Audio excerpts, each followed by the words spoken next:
안녕하세요. 여러분의 최면 멘토이자 마음 멘토 설기문입니다. 오늘은 브루스 립튼 박사의 DNA를 뛰어넘는 마음의 힘과 관련한 이론을 소개해 드리겠습니다. 이 이론은 우리가 공부하는 최면과도 밀접한 관련이 있기 때문에 여러분에게 좋은 정보가 될 것으로 믿습니다. 립튼 박사는 1944년생으로 올해 우리나라 나이로 76세, 만으로 75세가 되는 줄기세포 생물학자입니다. 미국의 위스콘신 대학 의과대학을 비롯한 여러 곳에서 생물학 및 의학 교수를 역임하였습니다. 그는 그의 베스트셀러인 신념의 생물학 Biology of Belief 라는 책으로도 유명합니다. 이 책은 당신의 주인은 DNA가 아니다 란 제목으로 우리말 번역되었기 때문에 꼭 일독을 권합니다. 그는 자신의 저서에서 뿐만 아니라 TV 다큐멘터리 프로그램, 유튜브 동영상과 각종 오프라인 강연을 통해서 자신의 이론을 세상에 널리 적극적으로 알리고 있습니다. 그가 기회 있을 때마다 강조하는 이론을 한마디로 요약하면 곧 생각이 DNA를 지배한다는 것입니다. 물론 여기서 말하는 생각은 그냥 단순한 생각이라기보다는 신념 또는 평소의 습관적인 생각과 같은 것을 말한다고 볼 수 있겠습니다. 오랫동안 사람들은 유전자가 사람의 신체 건강, 장애 유무, 신체적 증상과 행동 습관 등 신체의 모든 것을 결정한다고 믿어왔습니다. 하지만 언제부턴가 이러한 논리를 반박하는 주장이 제기되었습니다. 그 주인공이 바로 립튼 박사입니다. 사실 그도 몇십 년 전까지는 DNA가 모든 것을 결정한다는 DNA 결정론을 믿고 가르치기도 했습니다. 하지만 단연간 세포 실험실과 연구를 반복하는 가운데 DNA 자체가 고정된 프로그램에 따라 기계적으로 작동하는 것이 아니라 마음과 환경의 영향을 받으면서 삶의 경험에 따라 얼마든지 변할 수 있다는 사실을 알게 되었습니다. 즉, 세포의 신호 전달의 과학에 따르면 세포의 활동은 유전 정보를 통해서가 아니라 주변 환경과의 상호작용을 통해 주로 결정된다고 할 수 있습니다. 그리고 후성 유전학을 통해 과학자들은 영양 공급, 스트레스, 감정 등 환경적 영향이 유전자를 변화시킬 수 있다는 것을 발견했습니다. 이러한 과학적 근거를 바탕으로 립튼 박사는 자신만의 믿음의 생물학 또는 신념의 생물학이라는 책을 저술했고 그런 자신의 주장을 널리 알리게 되었습니다. 립튼 박사의 이론에 따르면 유전자가 우리의 운명을 지배하는 절대적인 존재가 아니기 때문에 우리의 마음가짐에 따라 얼마든지 운명을 바꾸어 나갈 수 있다고 할 수 있습니다. 이제 소주제별로 립튼 박사의 이론을 좀 더 구체적으로 알아보도록 하겠습니다. 첫째, DNA가 세포를 통제하는 것이 아니다. 세포는 우리 신체처럼 호흡도 하고 소화도 하며 번식도 합니다. 이 세포들의 중심에는 DNA를 포함한 세포핵이 있습니다. 그런데 그동안에는 그것이 세포를 통제한다고 알려져 왔습니다. 하지만 세포는 세포핵이 제거되어도 한 달 이상 살아남을 수 있고 독자적으로 독소나 영양을 식별할 수도 있습니다. 그러므로 50년 전에 과학자들이 주장한 DNA가 생물을 통제한다는 주장은 당연히 옳지 않다고 할 수 있겠습니다. 둘째, 환경이 DNA를 좌우한다.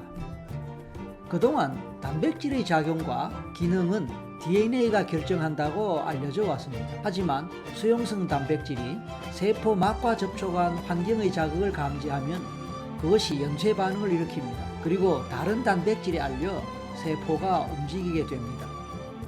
DNA는 단백질 막으로 덮여 있지만 환경의 자극이 단백질에 작용해 세포의 문이 열리게 됩니다. 그렇게 되면 그 환경에 반응하는 데 필요한 유전자가 활성화됩니다. 그런데 만약 세포가 환경을 감지하지 않으면 DNA도 활동하지 않습니다. 결국 유전자는 스스로 활동을 시작하거나 멈추는 등의 활동을 통제할 수 없습니다. 결국 생명이란 세포가 어떻게 환경에 반응하느냐에 달려 있습니다. 셋째, 환경 스트레스가 DNA를 변이시킨다. 인체의 세포는 필요에 따라 정보를 이용하고 적응하는 기능을 가지고 있으며 실제 환경에 대해 생물학적인 반응을 보이는 필터를 통해 인식합니다. 다시 말해 지각이 유전자를 바꿉니다. 여기서 말하는 지각은 현실 인식을 말합니다. 외부 자극에 대해서 어떻게 지각하고 어떻게 인식하느냐 하는 그것이 바로 유전자를 바꾸는 기본 원인이 된다, 이런 뜻입니다. 넷째, 인간의 사고가 환경을 어떻게 지각할 것인지를 결정한다. 세포가 단백질 수용체를 통해 외부 환경을 지각하는 것처럼 인간도 오감이 있는데, 여기서 오감은 시각, 청각, 촉각, 후각, 미각을 말합니다. 이 오감이 주어진 여건 속에서 어떤 DNA가 작용할지를 결정하게 됩니다. 일반적으로 세포가 영양이나 사랑 등 긍정적인 물질을 접촉하면 성장의 유전자가 작용하게 됩니다. 반면에 독소나 두려움 등 부정적 물질을 접촉하면 방어 유전자가 작동합니다. 특히 스트레스가 쌓이면 혈류가 거세집니다. 혈액은 장기에서 멀리 떨어져 있는 손발로 흘러 들어가서 싸우거나 피할 준비를 하게 됩니다. 어떤 사람이 자신이 처한 환경을 부정적으로 인식하면 그 사람의 몸의 면역 기능은 떨어지게 되고, 그래서 중요한 장기 기능 또한 좋지 않게 됩니다. 뿐만 아니라 스트레스는 이성적 기능을 저하시키는데 뇌의 반사신경 부분이 활발해지고 기억과 정신활동은 부분적으로 작동하지 않게 됩니다. 교감신경계의 작동으로 뇌의 반사신경 부분이 활발해지면서 기억과 정신활동의 부분은 제대로 기능하지 못하게 됩니다. 이렇게 봤을 때 유전자, DNA, 세포는 독자적으로 기능하고 활동한다기보다 우리가 외부 상황을 어떻게 인식하고 받아들이느냐, 어떻게 지각하느냐에 따라 다르게 기능하고 다르게 작동할 수 있다라는 사실을 알 수 있게 됩니다. 립턴 박사는 이와 같은 주장의 예로 동유럽 고아들의 사례를 소개했습니다. 식사는 배불리 할 수 있지만 애정이 결핍된 아이들에게서 공통적 현상이 나타났습니다. 즉, 키 성장과 학습 능력의 발달이 지연되었고 많은 아이들이 자폐 증상을 보였습니다. 비록 잘 먹는다 하더라도 제대로 사랑을 받지 못하고 애정이 결핍된 아이들에게서는 그런 식의 성장 발달이 늦어지고 또 마음을 열지 않는 자폐 증상을 보였다, 그런 뜻입니다. 립턴 박사는 그런 현상을 방어 유전자가 활발해져 마음의 벽을 만들었기 때문이라고 설명하였습니다. 사고와 신념, 그것은 실제 환경과 신체 사이의 필터 역할을 하고 있습니다. 우리가 평소에 하는 생각과 평소에 갖는 신념, 그것은 실제 환경과 신체 사이에 필터 역할을 하고 있습니다. 인간에게는 생각, 사고, 신념을 통해 자신의 신체 조건을 바꾸는 힘이 있습니다. 그러니까 어떻게 생각하고 어떤 신념을 갖느냐에 따라서 신체 조건이 달라질 수 있다는 것이죠. 우리 몸이 다르게 영향을 받을 수 있다는 것입니다.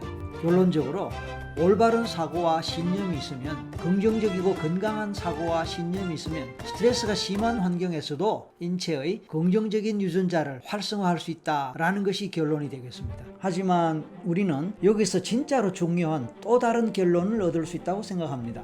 즉, 그것은 지금까지의 모든 이야기는 최면과 관련한 것이라는 사실입니다.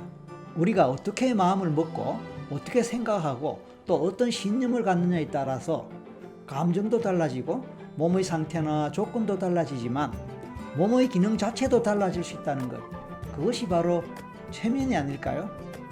바로 자기도 모르게 스스로에게 거는 자기 최면이지요. 우리가 어떤 생각을 하는 순간에 우리는 스스로에게 자기 최면을 거는 것입니다. 우리는 자기에게 무의식적으로 자기 암시를 하게 되는 것입니다. 긍정적인 생각을 하고 긍정적인 신념을 발휘한다면 곧 자기에게 긍정적인 자기 암시를 하게 되는 것입니다. 그러한 긍정적인 자기 암시는 긍정적인 잠재의식을 활성화시키게 됩니다. 그 결과 우리의 몸은 그 긍정적인 자기 암시에 따라서 그것에 상응하는 긍정적인 변화를 만들어내고 긍정적인 기능을 발휘하게 되는 것입니다. 그것 자체가 바로 자기 최면인 것입니다. 브루스 립턴 박사, 그는 비록 생물학자이지만 그의 생물학적이면서도 의학적인 이론의 결론은 최면으로 귀결됩니다. 재밌는 이야기 아닙니까?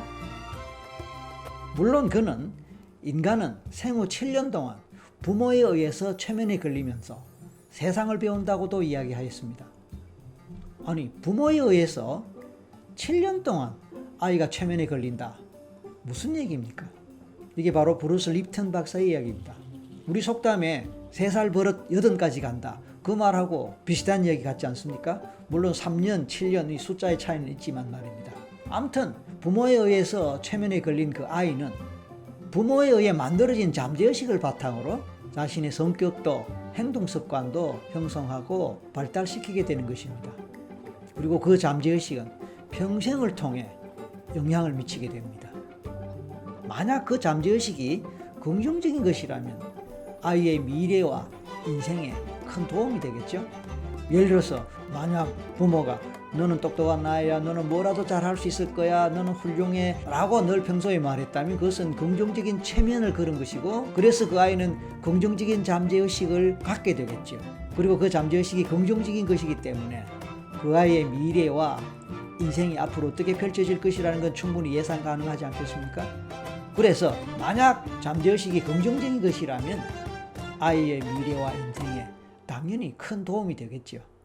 하지만 그 반대의 경우도 있겠죠. 그것이 부정적인 것이고 심지어 병적인 것이라면 과연 어떻게 될까요? 넌 형편없어. 넌 아무것도 못해. 너는 빌어먹을 거야.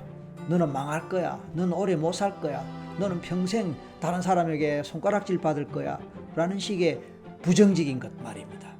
슬픈 이야기 아닙니까? 이미 형성되고 굳어버린 그 잠재의식을 나중이라도 바꿀 수 있을까요?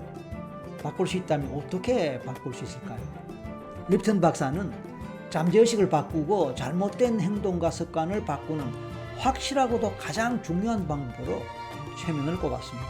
그가 최면학자가 아님에도 불구하고 그런 주장을 했다는 것 멋있지 않습니까? 이상으로 우리는 브루스 립턴 박사의 DNA보다 마음이 먼저이며 중요하다라는 이론, 그리고 그것이 결국엔 최면과 관련된다는 논리에 대해서 살펴보았습니다. 감사합니다.